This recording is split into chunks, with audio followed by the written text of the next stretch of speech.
Gracias, presidenta. Cuando hablamos de la vivienda, el problema de acceso a la vivienda sabemos que es multicausal y que no hay una sola medida que por sí misma lo vaya a solucionar de un plumazo.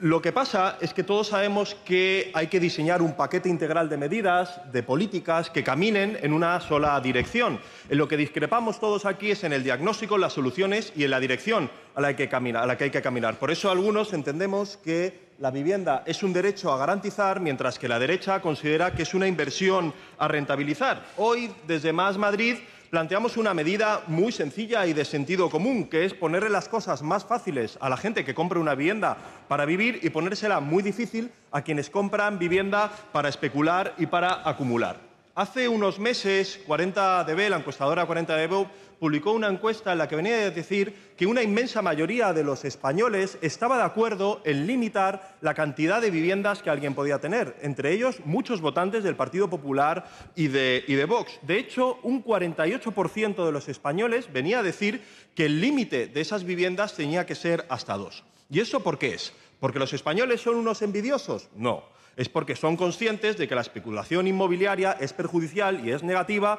para ellos, para sus hijos o para la economía. Por eso, más de un 60% de los españoles considera que hay que impedir la compra de vivienda con fines especulativos. ¿Y quiénes son los que concentran esta demanda de vivienda que no es para vivir?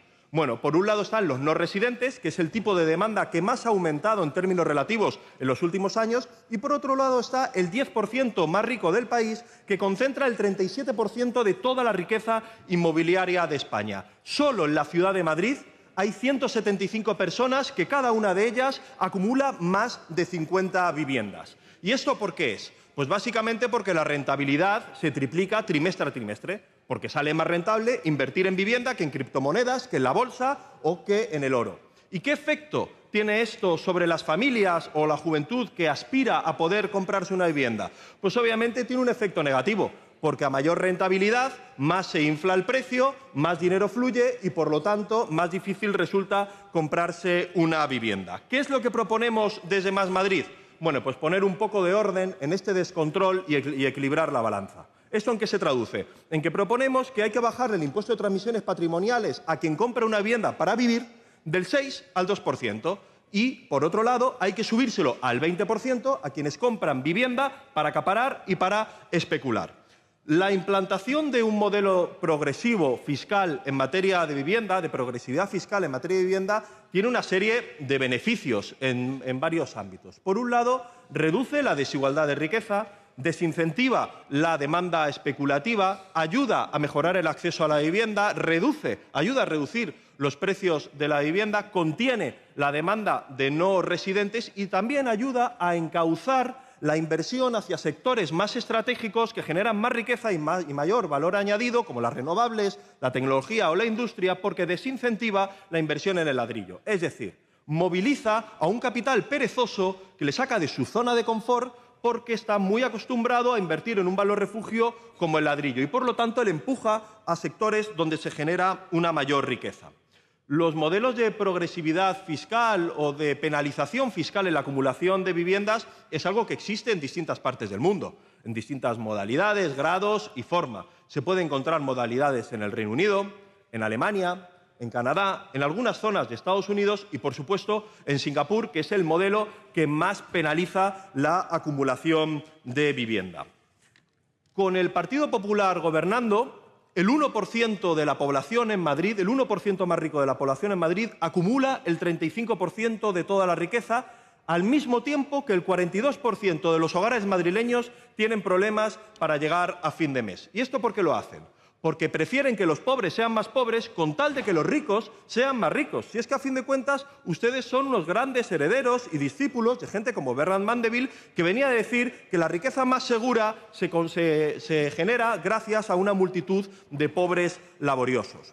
Nosotros, desde Más Madrid, estamos frontalmente en contra de esta lectura y de esta posición, porque entendemos que la desigualdad es una amenaza para la democracia. La desigualdad socava los cimientos de la democracia. De hecho, los lugares que tienen una amplia brecha de desigualdad tienen 7 veces más probabilidades de padecer el declive democrático. Quizás es por eso que la derecha se opone tanto a medidas como esta y está tan a favor de fomentar la desigualdad. ¿Pero qué es la desigualdad? ¿Qué significa la desigualdad? La desigualdad básicamente significa una falta de libertad para la mayoría de la población y un exceso de libertad para una minoría. Significa que hay mucha gente que no se puede permitir casi nada porque hay otros que se lo pueden permitir casi todo. Desigualdad significa, en primer lugar, desigualdad de riqueza, lo cual significa desigualdad de poder, lo cual significa desigualdad en el ejercicio de la libertad. Y al contrario, la libertad, la igualdad es la base de la libertad, es la base de la pluralidad y también es la base de la prosperidad. Yo lo que me pregunto aquí, ¿qué excusa van a poner esta vez la derecha para oponerse a una medida que le baja los precios de la vivienda a las familias y se lo sube a los especuladores? ¿Qué excusa van a poner esta vez? Yo creo que a lo mejor quieren mover la portería. A lo mejor dicen, no hay que bajar el ITP, hay que bajar el IVA, como si el IVA pudiera ser progresivo. Como si no fuera que el 80% de las viviendas que se venden en Madrid y en España fueran de segunda mano. Otro argumento que pueden dar, que es el que dio el vicepresidente, es esto es demagogia. Esto es demagogia. Vamos a hacer un ejercicio. ¿Qué les parece más demagógico? ¿Cobrar el 2% del impuesto de transmisiones patrimoniales a una empresa o un fondo inmobiliario que compra vivienda para vender en corto, es decir, que compra para especular en poco tiempo, o bajárselo a las familias para que puedan acceder a la vivienda? ¿Qué consideran ustedes que es más demagógico? ¿Qué consideran ustedes que es lo que hace el Partido Popular? ¿A quién le baja el impuesto de transmisiones patrimoniales? ¿A las familias o a las empresas que compran viviendas para especular? Ya se lo digo yo, por si ustedes no lo saben, porque el vicepresidente ni lo sabía. Ya se lo digo yo, el Partido Popular le rebaja el impuesto de transmisiones patrimoniales al 2% a las empresas y a los fondos inmobiliarios que compran vivienda para vender en el corto plazo. ¿Y vienen a decir que es demagógico bajárselo a las familias? Venga ya.